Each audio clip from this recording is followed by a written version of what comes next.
bring me on. And no, I don't want that one. There's one little thing in here that's not quite what I want it to be. I'm gonna bring me on first. And there we go. Hello, everybody. We're here today for the Buzzworthy Book Bistro, and we're going to learn how to crack the code on book awards. And we have a special guest expert, Carol Abrahamson. Oh, good. Yeah. We'll just remove my mouth for a minute. Carol Abrahamson. Just slow down a bit. Yes, if I take a breath, that would always be good.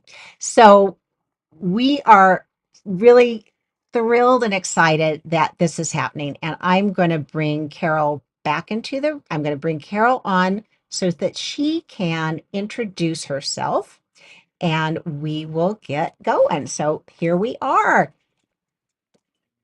Hello, my dear. Hello. I'm seeing you. Can you see me? I can see you. Yes, I can. Great. Do I need a screen adjustment or something so my Oh, you head's know not what? cut I can off? do I can do that. I can make me a little lower, so let me do that. I have no idea where my head is in the I frame. know, I know. I'm going to adjust you from my end. Oh, Okay. actually, we are like perfect. Wow. All right. How Good. often does that happen? Yeah. Hardly ever. Hardly ever. Okay, so yes, I'm trying to look at all the places I'm supposed to be looking right now. So I think we are good.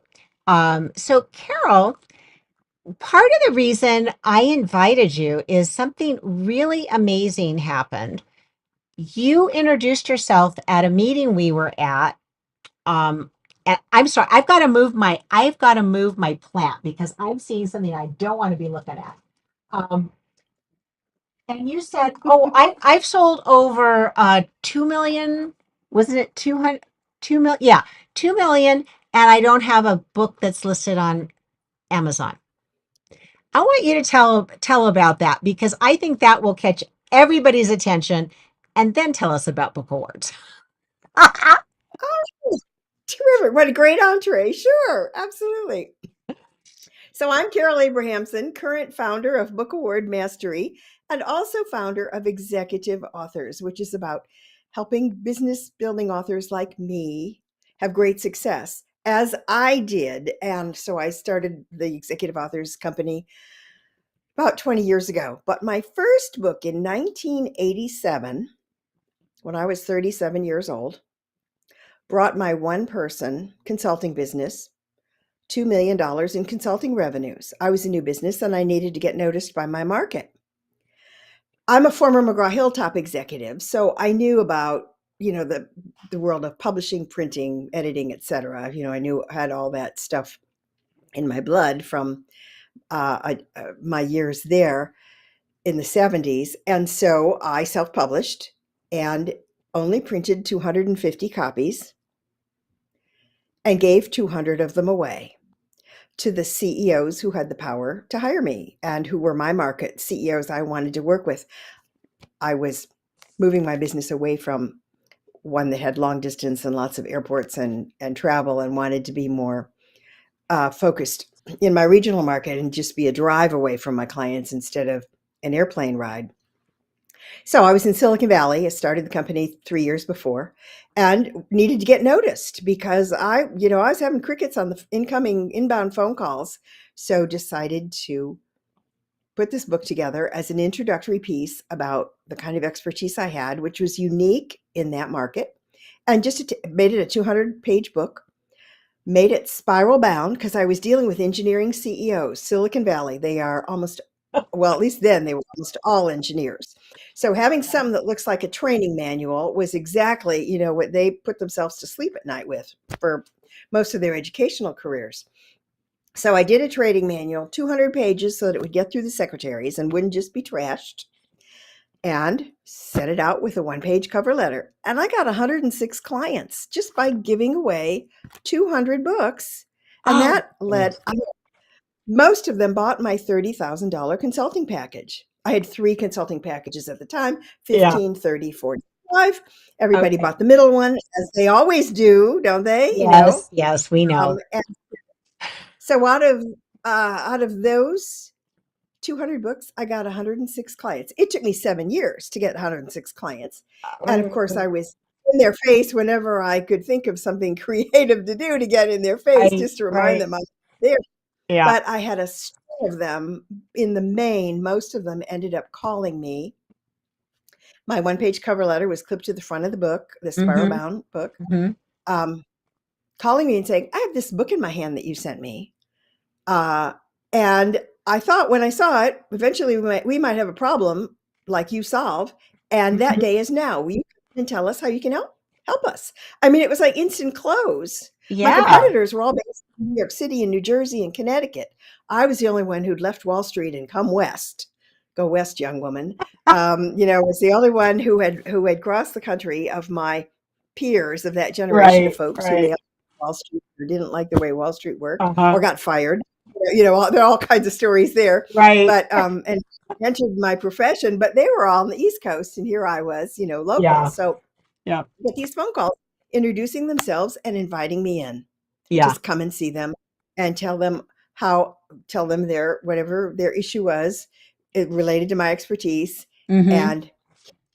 and so that was the story. Yep, Well, and that was that's all pretty before my impressive. 40th birthday. Yeah. Well, and So most giving people don't think they don't think to do that. They're thinking, "Oh, I'm going to sell a book for $20. I'm selling a book for $10." And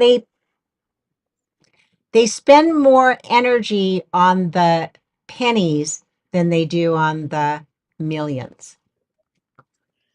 Right. Because I would never put my energy into selling the book. Why would I when I have a Yeah. $30,000 package that needs my selling energy every waking moment in order to Yeah. move it Oh, forward? exactly. Yeah. Exactly. So I mean, I it's think that's about knowing your brilliant. market. Yeah. It's also about knowing your market. I mean, I knew who my folks were.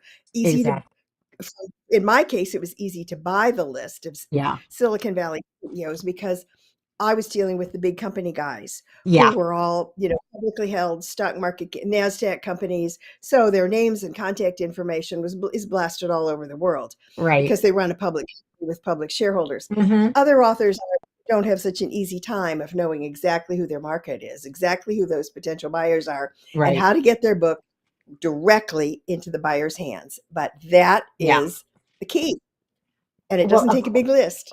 no, it doesn't. Well, and it was interesting. So you heard the tail end of the conversation I had earlier. So I was meeting with Cheryl Ann, and she has written 6 nonfiction historical books. She doesn't have an email list. Wow. I know. Your hair just went on fire. I was doing the best. That's how come I spilled water on myself. I was doing my best for my hair not to go on fire. Not because it's not uncommon. If now you came out of a corporate background, I came out of a corporate background. So not to have an email list never occurred to either one of us. But think about it, y'all. If you have a book and you're selling it through platforms that don't tell you who bought your book, how are you staying connected to those people? What are you doing? Occasionally people will get to the back of the book and they'll say, "Oh yeah, it says for more information, contact so and so." They might do that, but what if the people who bought your book came from your email list? Very different conversation. So, what made you start looking at book awards? Tell us about that story. I bet there's a juicy one too. Well, let's see. That first book, that success of it became a fun fact as I got introduced anytime I was on a stage. And I was on panel discussions. I was pretty prominent nationally because I ended up writing 9 books in that field over the first from 87 to 90, and they Mm. were the only books in that part of corporate finance that existed in English. I mean, I don't know if China had some going at the time, but there was nothing in the circles I traveled in. So fun fact, Carol's great success with her book. And I'd get off the stage and I would be swamped and swarmed, talk of bees, swarmed by people in the audience, sad, angry, disappointed business book authors who had written a business book and got no results. They poured their heart and soul in it, $100,000 here, $70,000 for their book launch Hmm. there, Yeah. worked with a co-author or a partner, and only worked half time in their business for long periods where they were putting all these sad stories, but it was all the same basic story that Hmm. nobody on their team understood how to grow a business other than a publishing business. They didn't Right. understand the requirements of growth and what it takes to make a book work for a business. So when Mm. I pivoted, decided after 20 years in Silicon Valley to pivot that business and get out of the Silicon Valley consulting business, Yeah. first thing that went in my head was all the sad story that I'd heard throughout the 90s. We'd be in the corner of the ballroom as the rest of the ballroom emptied out. I'd have 20, 25 guys almost entirely all Hmm. around me. I'm 30 years old, 35 years old, hearing all these stories and just seeing the pattern and thinking, well, I don't know how to fix their books. I can't fix them. The books are done and the books are not the right book for what they want to have accomplished. So Right. they're on the road to nowhere and Mm. I can't use that, but I could prevent the next generation of business building authors. That's what made me start executiveauthors.com Yeah. Oh, as a book coach, yes. specializing in nonfiction 20 years ago. Yeah. And as a book coach, that's when I started having clients that were interested in book awards. And I started learning about them and building my database of what are the Yes. award Yeah. programs and what's, how does this thing work? Yeah. And so way back 20 years ago that it was rolling in my head on one channel here and there for not every client, but here and there for those first several dozen clients, I was dipping my foot in the water and getting a little bit more comfortable. Hmm. And then I started applying for book awards for my own books. I've now written 42 nonfiction books since that first one in 87. And then I turned that first one into a series of 8 2 years later in 89. And then I just kept writing. Yeah. So I started applying for book awards. And when my publishing buddies realized that I was winning 75% of the awards I was applying for, they 2 years ago said, "Oh my God, Carol, you've got to teach your system for how you choose which awards to apply for because that is an astounding result, Yeah. 75% of what you pursued." So that's what got me serious about creating originally a course to help Oh, authors and publishers DIY their way yeah. through the research and the decisions using my system Hmm. of how to decide which are the right ones to apply for and which are the wrong ones to stay away from. Well, then Oh, technology forward, and of course, yeah. good old AI came on the scene. And by last February, I could see, gee, I don't think I need to offer a course anymore. A done with you kind of a Yeah. course Yeah. that's and done for you, where you're on your own. And after a while, after the end of the course, Right. I can just service and do it for people and just do the research. And nobody has to do that research anymore for 10, 20, 30 hours Oh, to find the right book awards because there are 10,000 book awards every year given every what? year. I So had to no wade idea. half and half fiction and non. So Yeah. to wade your way through the research of figuring out which ones are the right ones for given author, given book, Hmm. that's a project for Oh sure. my goodness. Yes. Well, and So especially if you that's don't know how to do, if you don't know how to know, is this a legit? Because I'm sure that was probably the first thing you had to figure out. How do I know? Is this a real award or is this someone, oh, I'm doing an award. Take my money. And yeah. Mm. right. Yeah. Yeah. Right. Exactly. Quality awards is a key factor in the beginning stages of the research. So I've now got a database of the 10,000 given every year. Um, Actually, there's room for almost 14,000 to be given every year, but only 10,000 have been given. A whole bunch of awards that are available never get given to people, either because um, maybe in some cases, nobody submitted their book to on that particular topic that the award was for. Or in Oh, other cases, it may be that they got submissions, but none of them were of the quality for them to even consider a first, second, third type award framework, which is what most of them have. And many of them only will give a first or a none for a first, second, third framework for dozens of their possible awards. wow. So That's 10,000 are given. There's room for more. yeah, And so I'm now in the book. I'm delighted to be in the book awards business to help people understand and work with them. In a coaching relationship, yeah. it's not just AI and we throw the technology at people, but in a coaching relationship to help people quickly discover the right handful or two of really perfect fit awards to consider, and then help them decide which ones are actually the ones they're going to want to stretch their budget around and invest in. Okay. So That was what I wanted to know next because I know I've worked with clients, most of who have won awards in different categories, and like uh Reader's Best is one that seems to be legit and not. I mean, they actually not only win an award through them, but then they help promote your book. Whereas there's a lot of them that I'm going, well, what are they doing with all the money that they're collecting and how is it helping you? So um what are some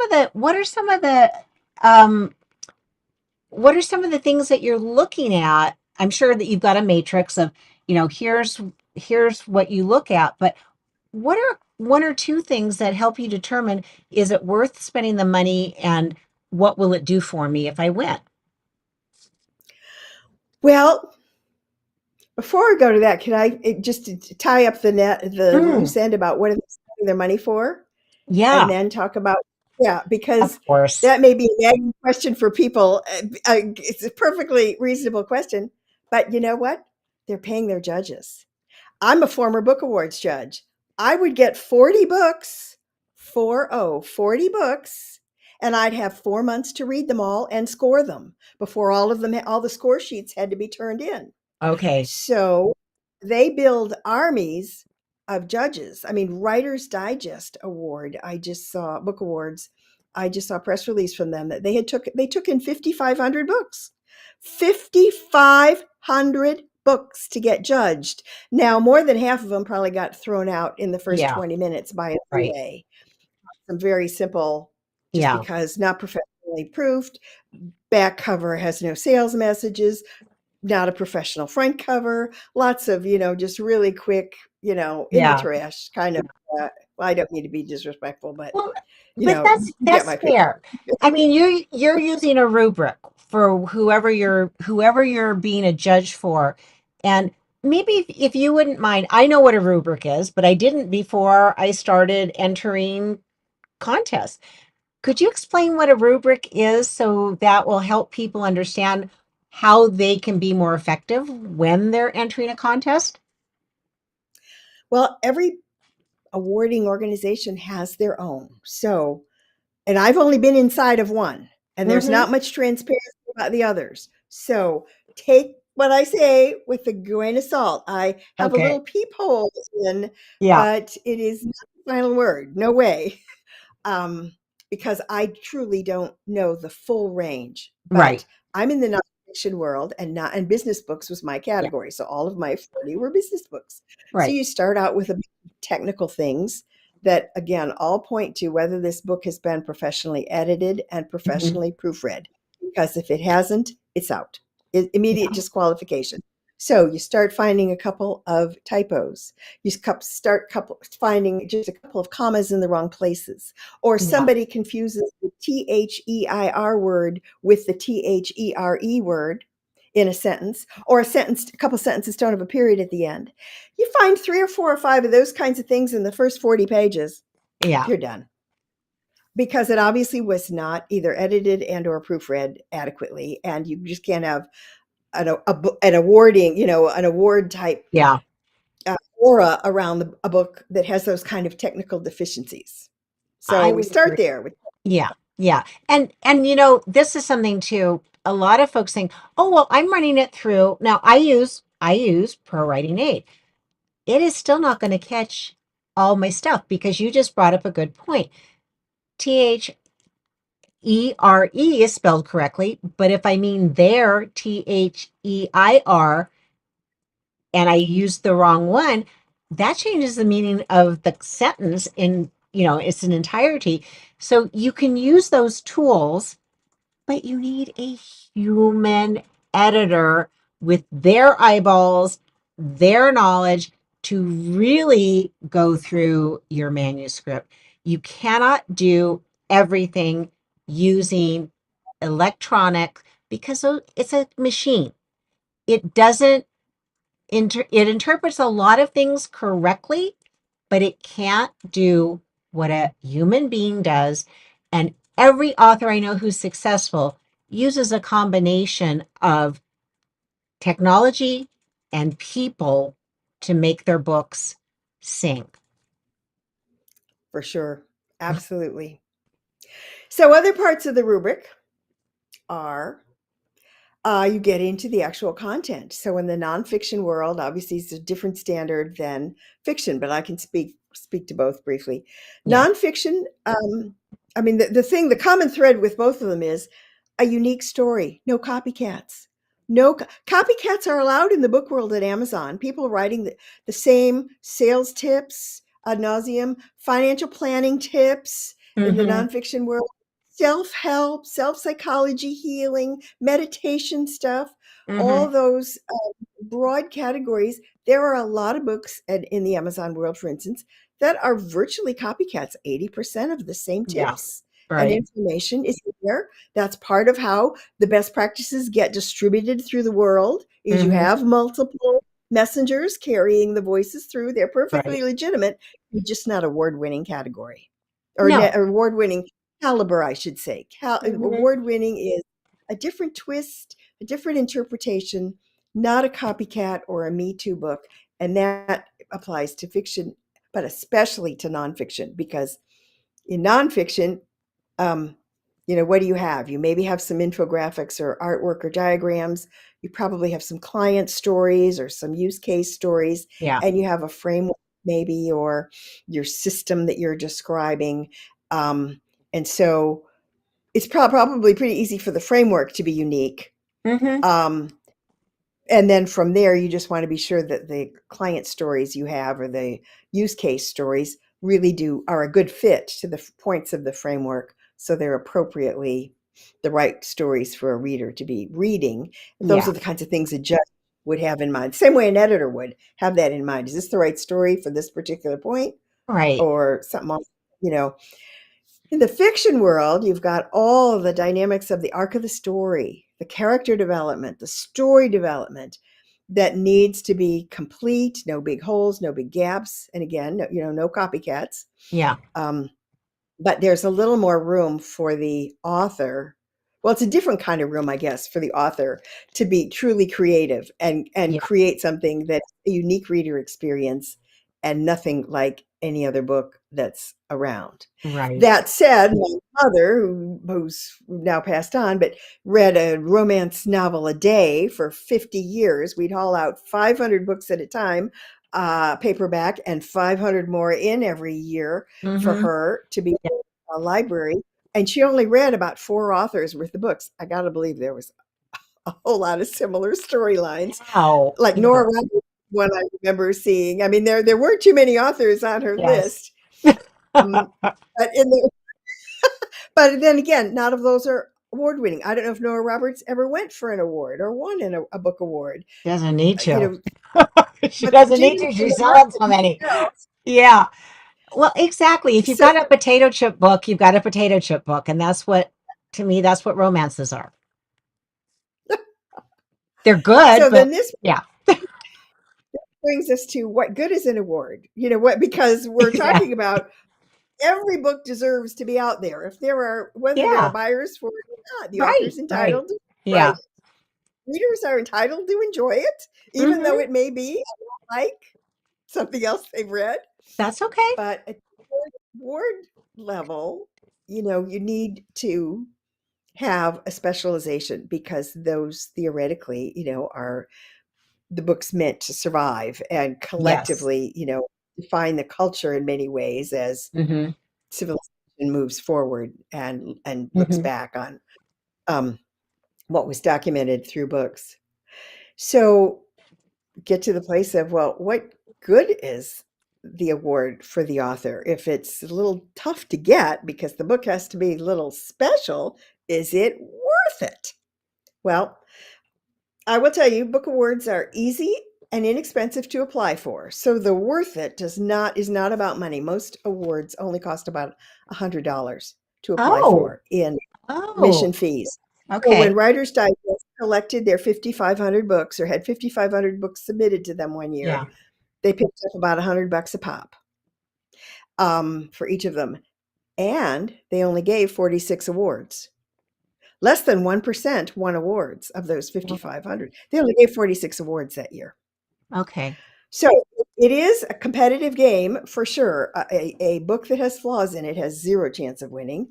A book that's well done has a lot of chance of winning if it's submitted to best fit, and good chance awarding programs. Mhm. Um, as far as advantage to the author, it's a lot of the same characteristics or aspects as being a bestseller in terms of getting noticed, being differentiating yourself in your market, being recognized in nonfiction, for instance, as an expert about the topic of your book.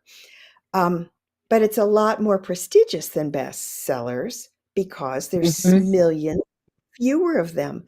10,000 awards a year. And some awards are 40 years old, although 40 years ago, there weren't 10,000 being given a year. Yeah. So we've gone a very low number then to this 10,000 a year thing we're at now. Yeah. Compare that to Amazon. Amazon has 16,000 categories, they say. Every every hour they give 16,000 number one bestseller designations. Every hour. Compared to in a year, there's 10,000 awards. So there are millions fewer awards out there, award-winning authors, award-winning books, which brings a level of prestige and specialness to spending the $100 a piece, uploading your Yeah. PDF, and Yeah. waiting 4 or 5 months for the news, which is all the application really process is about. Once you've done the Yeah. research, decided which ones are the right ones for you and your book. Yep. It's just like buying a Kindle at Amazon. The application process is, you could apply to 10 in a night after dinner easily once you finish if you've got all the research done. So it brings all that bestseller buzz, and then some kind of supercharges your Mhm. whatever your marketing plan or your action plan is Yeah. about getting noticed and attracting collaborators, podcast hosts, media of all types, industry insiders who are all looking for award-winning authors to Mhm. collaborate with or put Mhm. on their stage or to offer a contract with if it's a publisher or a literary agent. So there are folks that, you know, deliberately build their whole business around, the caliber of award-winning Mhm. folks are part of the world through which they make some money. Yeah. So joining that club, if you will, Yeah. can open amazing, unexpected doors that are just not available to non-award winners. And in addition, most important maybe, Yeah. confidence. Confidence an author gets the minute they start thinking, oh my goodness, could I really maybe win an award? Maybe for this book? Could I Mhm. maybe be an award winner? And suddenly they're even just thinking about applying for awards. They don't even have to apply and they don't even have to win. I see authors who have just gone through amazing transformations. Instead of dinking around on the TEDx stages, kind of bottom fishing through the TEDx world, which Yeah. isn't, my understanding, is not all that difficult to get into. I've never tried it myself, so I don't know that for a fact, but I've been told. Different And level. they Different start level thinking about standards. the main stage. How do I network? Who do I need to meet that could maybe get me at the annual TED Talks conference Yeah. that people pay thousands of dollars to be in the audience for? Right. Right. Or they start thinking about being an award-winning author and as a consultant, and they start thinking about, gee, I wonder if I could get Google as a client instead of just all these regional companies I'm working with? What do I need to do, or who do I need to meet, or who do I need to get recognized by to maybe get a Google as a client, or Meta as a client, or Amazon as a consulting client, or you name it, General Motors, Yeah. just confidence, the thinking bolder, bigger, seeing themselves differently Mm. in the that is how Book Awards changes lives. Like my homepage says, we help authors pursue book awards. That means we change authors' lives. And I am not kidding about that. Ask any author who's won an award what kind of transition they went through in terms of their own self-image and the brass rings they then went for. And you'll be amazed at their story. Well, you're making me I'm thinking of some of the things that happen here. I live in Sonoma County. We have a creative arts live. Uh, it's a quasi government thing. They have a directory of anyone who identifies as a creator if you apply. So once again, you use those magic words. You can't win if you aren't in the game. You got to apply for it. But they've got grants, they have training, they've got all kinds of things. There's a directory. And so I'm thinking, I bet I could just find out, and I probably will do this next. I'm just going to look at, I'll talk to my good friend Perplexity or to my chatty and say, "Hey, tell me about local organizations that offer book awards or grants for creators." Because there's money, like you said, there's money out there, y'all, as well as recognition. But most people don't even, they're too focused on selling the $12 book. Yep, Yeah. exactly. It takes courage. It takes courage to Sure shed enough. messaging that's been, Mhm. beaten through your head through life experience. In many cases, no one person is usually in charge of that having happened, Oh, but yeah. life teaches us all some tough Yeah. lessons. So it takes courage and some deliberate, kind of pushing through, saying, Yeah. I'm going to do this. I think I can do this. I'm going to do this. I'm going to go try for it. I'm going to figure out what it takes, and I'm going to do this. Is there any seasonality to book awards? Well, most of them are 1-year programs. Almost, let's say, I would say 98%. Look, the structure of the industry is 400 awarding programs like Writer's Digest Hmm. awards. And Yeah. those 400 organizations give awards in different categories, topic and genre categories. Right. And so Right. you'll have the history and the historical fiction and the romance and the horror and the self-help and the finance, corporate finance and whatever. So they have their categories, and that's where they'll often give a first, second, third, gold, silver, bronze. Mm. And so you've got a structure of the 400. Oh, I'm sorry. What was your question, Judy? Oh, I'm sorry. no, I was asking, is there any kind of seasonality to awards Oh, programs? So no. Most of the them only one I know are about is the IBPA one, and I know when that is. The Ben Franklin is a super prestigious, and I actually know some winners. But I'm wondering if any of the other ones have kind of a season that they are recruiting for applications.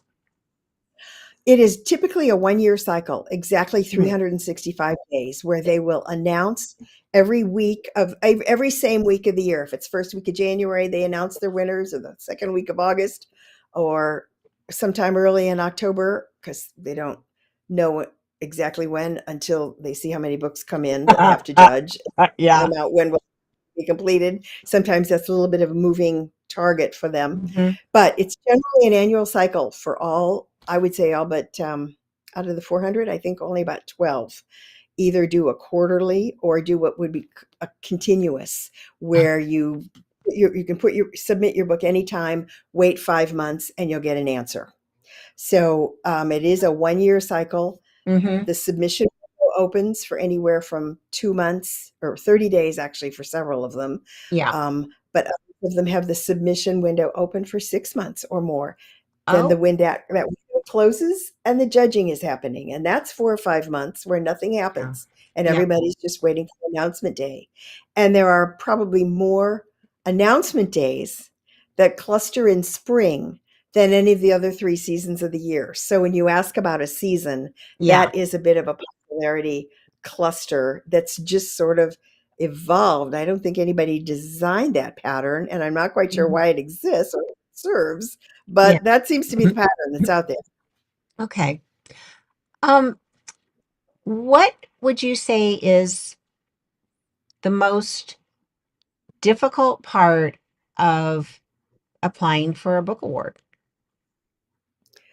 Well, the research and which is just tedious. I don't know if it's difficult, difficult's kind of an odd word when you're these each program has web pages about their eligibility requirements, Yeah. the instructions if you're going to if you're going to apply, the categories that you need to look at and evaluate in terms of a fit.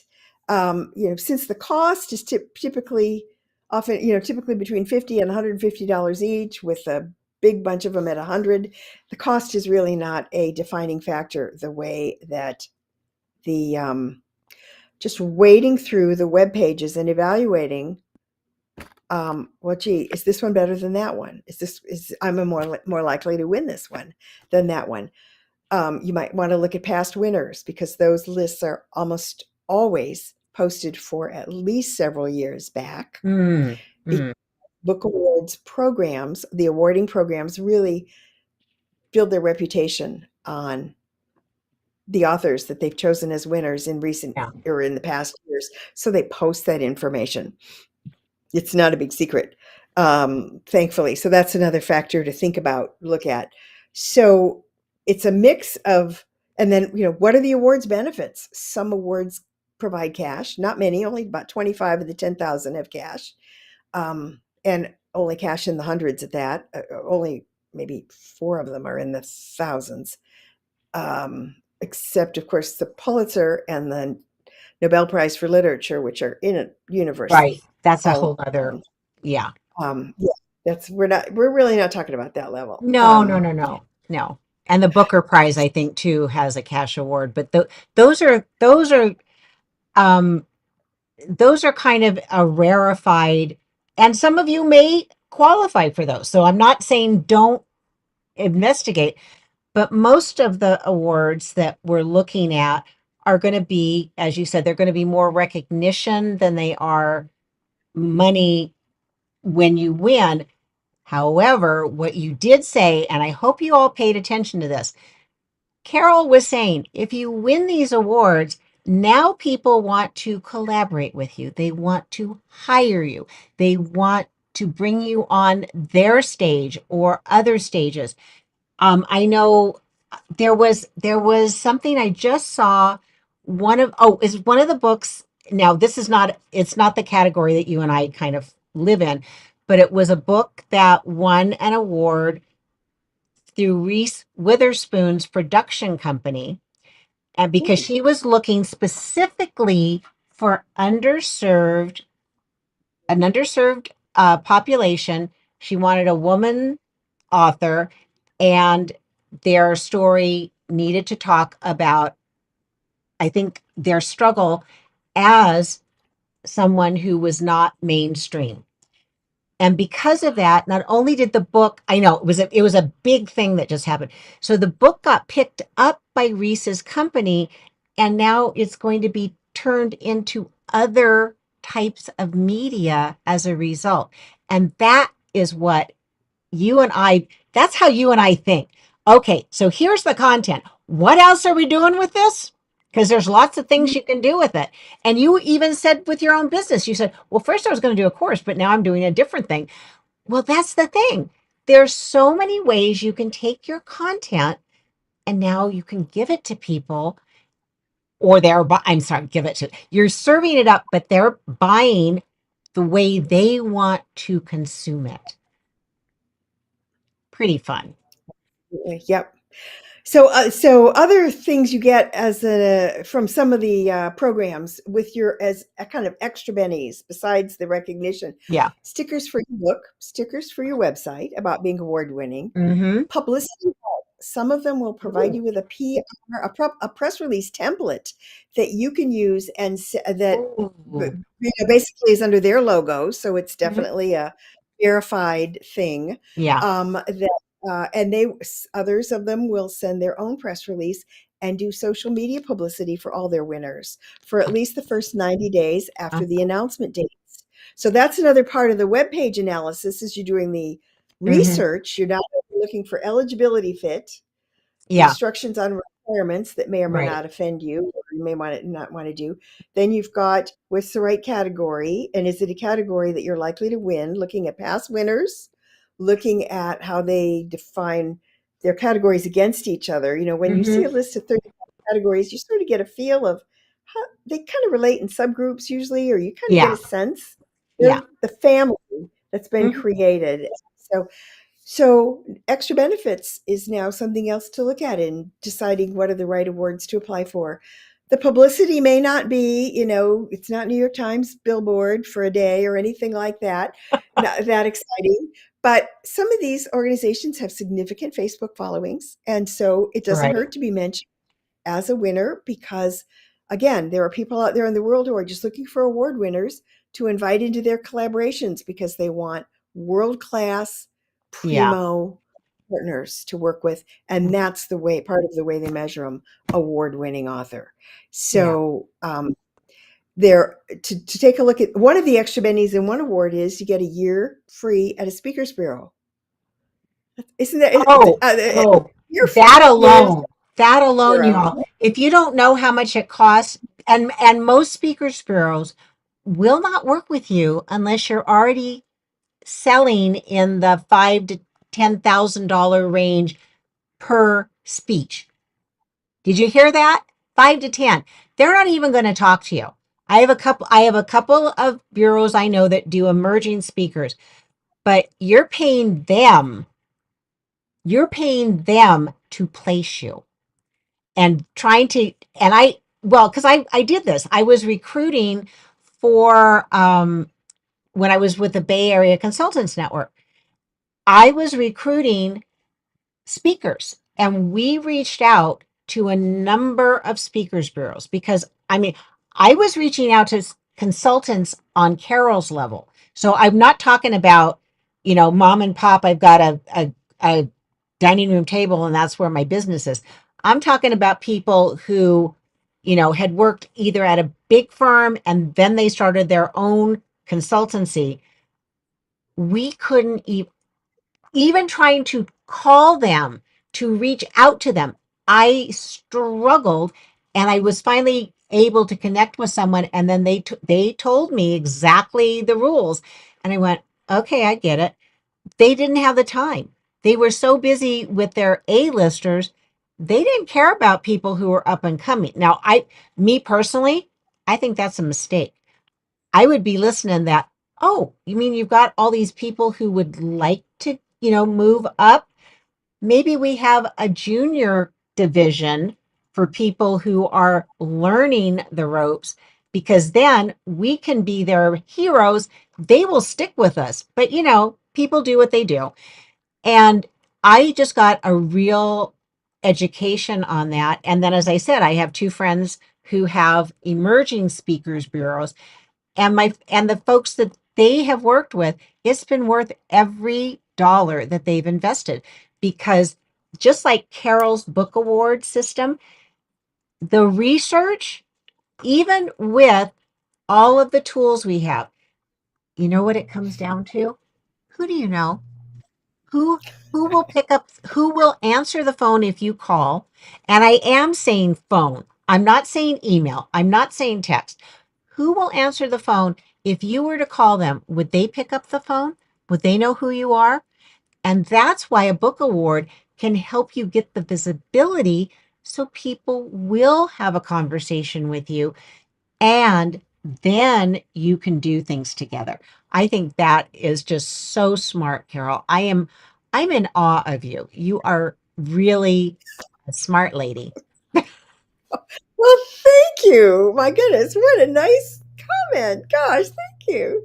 Well, Well, and part of that, I mean, I'm eager to leverage that as well because our winners, we have a wall of winners for our clients who are book award winners, where they ooh, and their entire book team gets posted on that webpage. We're just opening the doors and starting the business now. So probably stay tuned for about a year before the wall of winners is actually up. okay. But our Yeah, winning client authors and their entire book teams to be on our wall of winners for wow. exactly that kind of discovery by media, podcast, industry insiders, Yeah, other authors who are looking for collaborators, yeah. organized by genre and topical specialties so that the wall people can navigate through the wall and find the kind of expertise Mhm. they're looking at because that is just such a powerful driver of the book awards Yeah. world. It really is. I mean, I've participated as a judge in several local contests and awards, and I was very happy to do that. And this is how on a more local or regional level this worked. We did the best book cover. BEPA has done that almost every year. It did two things.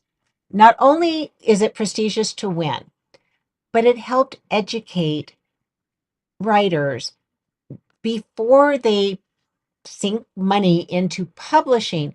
What kinds of things should they be paying attention to? So we switched it up, and same thing with Redwood writers. Part of our mission is to educate, and Redwood writers is writers helping writers. So we want to not only give awards, but we want to demonstrate here are the things to pay attention to. Here are the things that will help you. Here are the things that will make it more likely that not only would you win an award, but that your book is going to sell, that it's going to be attractive, that it's giving the right information so your audience can tell. I know they say don't judge a book by a cover. Well, it's BS. I'm cleaning it up a little bit, but it is because we do. We judge it by its cover. And so if you have a book, it could be the best book in the world, but if it doesn't look like it needs to, so that the author knows what they're talking about, that it's in the right category. And I have seen more books where I'm going, it's nonfiction and that looks like a romance bodice ripper. What the hell's going on there? Unless you're selling sex, it better look right. And there are trends not only in book covers, but how we language what's inside the book, what is in it for the person who is going to invest there. And you're investing your time, you're investing money in most cases, and you want to get something out of that. And if you get led down the wrong road, the likelihood you'll ever come and do anything with that author again is nearly zero, because how many books are published every year? What is it now? Three. 3 million? Yeah, it has gone up. Yeah. It Mm-hmm. was it was so when I started in the industry, it was 1 million. And this is just the ones that we know about. It's now 3 million. And we know there are more than that because now you don't have to go through the gatekeepers. You might be doing it on Kickstarter. You might be hiring your own printer and you're offering it direct to consumers, which I strongly recommend, but probably not on your first book because you need to learn what you're doing and you don't want to. And again, like I said, if you annoy people and they had a bad experience, they're not coming back. Why would they? There's too many other goodies out there. So you need to learn your craft, but you need to learn what works. And as Carol so eloquently said, research who else won in the category that you think you want to be in. And you'll also find out, are you identifying your book in the right category? Because you might not be. Isn't that crazy that I mean, there's a whole criteria for and there isn't just one, there's no one system that covers every place that you can sell your book. The book study group is one, Amazon has another, Ingram has another. They've tried for years to get people to have one thing. If your book is, you have an ISBN number because you're in one of the countries that needs those, because not every country has to deal with that. That categorization doesn't necessarily all sync up. Isn't that crazy? Drives me nuts. It is. It's a reflection of how fragmented this industry is. It is Yeah. just a million pieces all bound together with chewing gum and rubber bands and band-aids. I mean, Oh boy. Well, it all fits. it is. And now we've got some new players on the scene.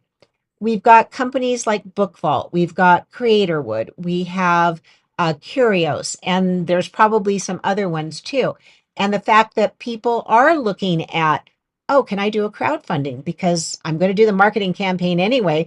So why don't I do it as a pre-sale system? And I'm making more money if I do it right. But that's a whole new industry. That's how that was actually before the 1900s. That was really how people did sell their books. They hired a printer. They did all the upfront cost in most cases, and then they peddled their books. I mean, Charles Dickens, Edgar Allan Poe, Ben Franklin, they peddled their books, which is what you all have to do. But I mean, I don't mean to make light of that. I don't mean peddle in a negative way. I'm saying as an author, ultimately, your marketing effectiveness comes down to you. You can't rely on other people, but you can get them to help you. And I think that's really what Carol's talking about. And she agrees with me, thank goodness, because you're such a smart cookie. But it is that whole idea that we have the ability to create really brilliant stuff. But if nobody's talking about it, it's invisible. It's just totally invisible. And you want to have a team. You want to have people who go, Carol released another book. What is it? Oh, who am I going to tell about that? And as a good citizen, wouldn't you say this too? The more we acknowledge the people who are contributing to our body of knowledge and say, hey, I just saw this great book. I think you want to take a look at it. The more we are reaping the benefits as well as the person we're shining a light on. It just makes it, I mean, it's being a good person, but it's not with the idea that, oh, if I do this, it's going to, shine a light on me. It's more that we recognize quality, and by recognizing quality, people then look at us in that same light. I want to ask, why don't you wrap us up here with any little nuggets you want to share on the whole book awards scene? You're talking to me? I am, my dear. Yes. Not to the audience. Oh, all right. I thought Yeah. maybe you were reaching out to the No, I'm audience reaching to out to chime you in right now. just maybe Yeah. technologically, Yeah. but Yeah. well, I'm a big believer in authors staying on goal. And so when I look at book awards, I really focus on what's the author's goal. Is it to sell Mm, more books? Is it to build a business with your book? mm-hmm. Is it to become an industry leader with your book, which takes you to another level typically than just building a Right. business? And there are different book awards that are better for different of those goals and better positioning for Mm-hmm. those goals. I'm just determined to help authors understand staying on goal and having an action plan, whether it's an action plan for your book, an action plan for your award, like what you're going to do with it once you win it, an action plan for the big picture goal, the whatever you want to have built 5 years, 10 years from now as you look Mm-hmm. back. Um, you know, my number one mantra is more about that than book awards specific, but book awards fits into that certainly, to be goal oriented and action planning oriented as well, and to Right. just don't take your eye off the ball. Don't think it's you're going to get discovered if you just sit back and do nothing, write your book, do nothing, and that somehow magic will happen. Well, that's magical thinking. Yeah, that's the magic that happens. It's magical thinking. Yeah. Oh, yes, Can't in take my that to ear. the bank. It So really that's encouragement to all authors, fiction and non, to really be goal focused and action plan focused. And that fits into that book awards world, because once you win, you want to know what you're going to do differently, or what you're going to then put into high gear, because you've got is. that phrase, being able to say award winning author, that you could say for the rest of your life, award winning author. And even in your obituary, award winning author. Yes, yes, absolutely. I want to thank Carol for sharing her time and her wisdom today. And I have her information, which you saw at the beginning of the show, but I'll have it again when I come back in and edit everything. And I want to encourage you to reach out, make a connection with Carol. You can find her in a lot of different places. You'll find her at Book Award Mastery. Sorry, I always want to put an S on. It's Book Mhm. Award Mastery. And she's on LinkedIn. You can connect to her through me because we have actually we do hang out together online because she doesn't live near me anymore, but she used to. And you know, you start to learn who to trust, who to listen to, who to have conversations with, and go from there. It really is not a solo profession. And Carol, I want to just thank you again for being here and being so generous. And I'll make sure that I put all your information up there. And the thing about us doing this, these videos, not only did they live stream, they're going to be up on YouTube. I'm going to be giving Carol clips that she can use on her website anywhere she wants to. And that's just the way I roll. I feel like if we all do better, we all do better. We do it together. So thank you all for being here today. And Carol, thank you from the bottom of my heart for being so kind. Well, thank you. I've loved it. Thank you for the invitation, and I love my relationship with you. So, best buddy, one of my best buddies of 2025. Yep. We're just going to keep doing it. So I'm going to go ahead and end the recording. And Carol, I will see you later in the week, I think. And I've got something for you as well because there's something good on Thursday. The Generous Entrepreneurs in Media. And I don't think you know about that yet. So I'm gonna send you that link today because it's way cool. Yeah, we hang out together with our friends and we talk about what's working for us and where we need some help. It's always good. Always good. All right, y'all, take care. Keep writing and winning. Bye-bye.